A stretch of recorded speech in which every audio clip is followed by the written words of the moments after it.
everyone, welcome to my channel, Books, Girls, and Purrs. My name's Leslie, and this is the final book, excuse me, the final book tag for the month of December, which means I'm all caught up because it's finally not a double tag Tuesday. It's just a book tag Tuesday for me. But I will say for this last one, I did no preparation, so we'll see how this goes. I was tagged by Book Chat with Pat. This is a Would You Rather book tag, a curious edition, and it was created by Curious Cat and Ellen Made Book Club, which is adorable. I love those. I love those YouTube handle names. All right, so let's just dig in. Prompt 1. Would you never read more than one book from the same author? You can't reread either, or read only books from one author of your choice. Oh, shoot. Read more than one book. Never read. I'm like really soaking this in. Never read more than one book from the same author. This is hard. I would actually say read only books from one author of your choice. That sounds kind of crazy though, right? No, I take that back. This is a hard one. Ginger's woken up. She slept through most of these book tags. This is hard because then that's like saying I'm only going to read James Baldwin's books because I don't want to. Can you imagine only reading one of James Baldwin's books so that you can read other authors as well? This sounds diabolical. All right, fine. Never. Okay, so then I would read one book from each author, I guess. So that would be like the first part. Oh, this is tough. All right, book prompt 2. Read a book with an unlikable main character or your favorite character dies. No, yeah, I definitely read a book with an unlikable main character. I've read plenty of books with unlikable main characters. And I think I enjoy books with unlikable characters more. It's pretty rare that I don't. Does that make any sense? It's not really, I don't need a character to be likable. I want the person to be, I don't want them to, I don't want to read characters that aren't going through a difficult time. I don't want to read characters that don't have room for growth. And I don't mean a character that starts out unlikable and we end up liking them because that doesn't need to happen either. I'm just more interested in the story that's being told. And so, yeah, I'd rather read a book with an unlikable character. So 3, start your library from scratch, but you can't rebuy any of the books that were on your shelves before or never be allowed to add a book to your current library. I will say never be allowed to add a new book to your current library because I have plenty of books. So that might seem blasphemous, but I have plenty of books to read from. That's just years of being indulgent. So yeah, I'm gonna have to go with that. 4, your favorite author never published anything new or only publishes bad books from now on. All right, I'm gonna have to take this is this is like torture. I would rather say my favorite author never publishes a new book again than read a bad book by them. Yeah. I couldn't even imagine my favorite author doing writing a bad book anyways. So there's that. 5, read only one of your favorite genres or read as widely as you want, except in that one favorite genre. Does it make sense? Read only one of your favorite genres or read widely as you want, except only in one specific genre. Oh shoot.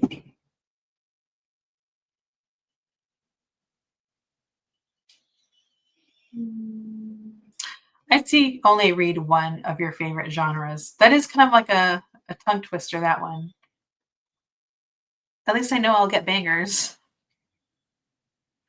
Although I don't even know what my favorite genre is, so this is not easy to answer. 6. Would I rather be stranded forever on a deserted island with a full library or still live in a society but books have disappeared? Oh, hell no. I would be rather stranded forever on a deserted island with a full library than, oh my gosh, that's no, no, no, no, no. That's like reading The Memory Police or the world that that author built. No, that's not happening.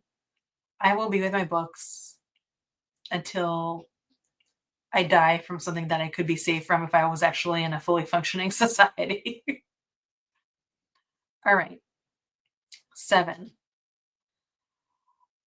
It says SFF. So maybe science fiction fantasy. Read only 5 series, but they're unfinished. Or read only thick standalones with a bunch of info dumping. Ugh, no. I just felt like a visceral reaction to info dumping, which I've definitely talked about on my channel. Yeah, I would definitely rather read series that are unfinished. I've read A Song of Ice and Fire, and I'm pretty sure George R. R. Martin is not going to finish it. So there's that. Mystery.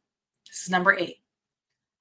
Always get books twists spoiled. Okay, always get book twists spoiled, or they all have an open ending.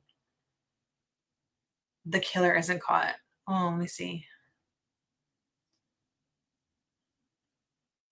I don't mind open-ended books. I'm actually have a bit of a soft spot for open-ended books because I just feel like it leads, if it's done effectively, it leads to like some really great discussions. Um, so 9 is historical romance related. A great love story, but with historical inaccuracies. Oh, or a toxic or meh love story with but great historical world building. Oh no.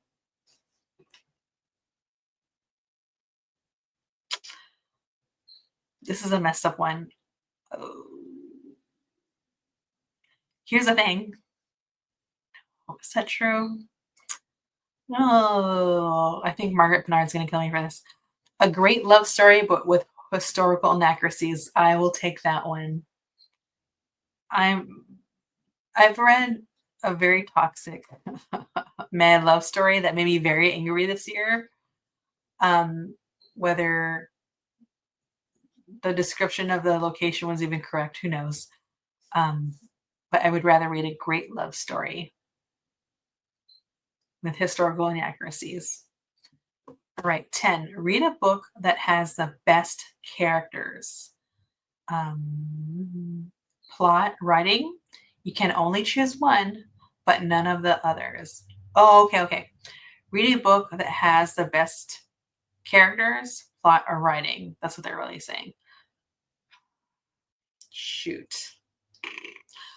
Best characters. I like a character-driven story. I'm real quick to admit I'm not always the sharpest tool in the shed, so I don't always pick up on like plot holes or writing issues. I definitely love unconventional writing, and I could definitely pluck out great writing and talk about why a book is great. I'm not always at the good at the critique part, especially if I'm really engrossed in the character. I'm so like I will reflect on those books with like rose-colored glasses because of I love the character so much. Number 11, have a friend who loses your books or mistreats them, stains them, breaks them with the spine. I'll take them losing the book. If someone loses a book, fine. But to have the knowledge that a book was mistreated, that would hurt my soul. Being so upset. All right, 12. Never be allowed to visit a bookstore again or be banned from all the libraries in the world. Oh, fudge.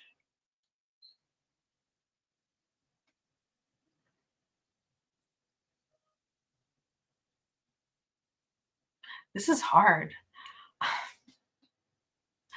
I can't believe I'm saying this. I think I would say, I mean, like, banned really stands out to me. I think this one hurts, but I think I would rather be banned from libraries. This is so sad. In the world, that's messed up. I like snooping through a bookstore. That one hurts me. All right, number 13. Everyone hates your favorite books, or everyone loves the books you hate.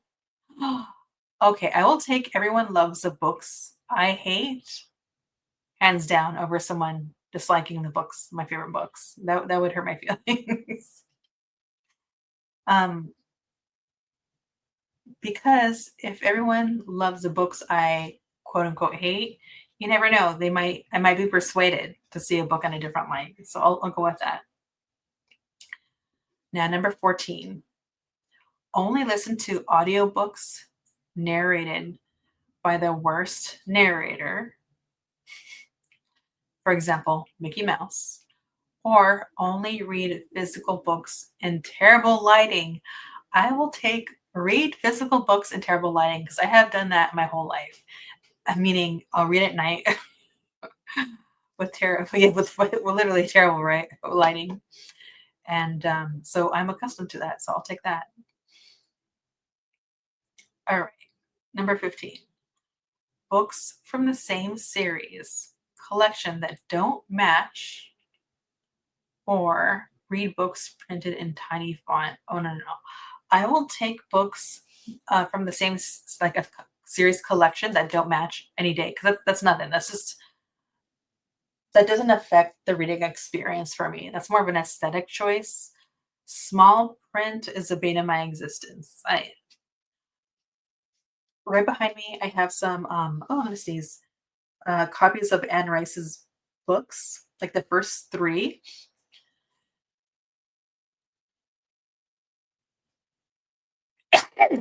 Sorry, that were reprinted. I like them. I like that the margins are quite wide, which has really helped out with putting notes. But I also have a small paperback of Mimnock the Devil, and the print is so tiny. And that really like affected my reading experience, especially being able to put notes. It was such a pain in the butt. So yeah, tiny print is not for me. 16, which is the last prompt. Never post another YouTube video or never watch YouTube ever again. Oh, that's so messed up.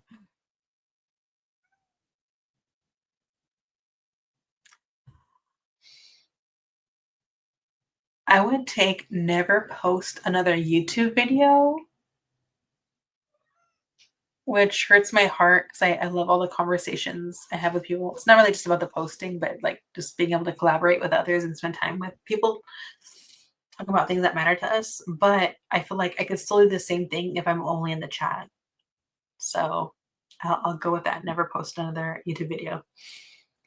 All right, everyone. That is the last prompt. So thank you, Book Chat with Pat, for tagging me. That was so much fun and also really painful to answer some of those, but I enjoyed it the whole time. If you're watching this, whether I tagged you or not, just consider yourself tagged.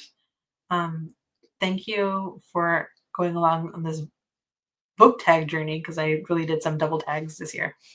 Um, and let me know what you think below if you just decide that you don't want to generate a video, but you still want to have those discussions. That's what I'm here for. So just remember that life is chaos. Be kind to yourself, be kind to others, and read more books. Bye.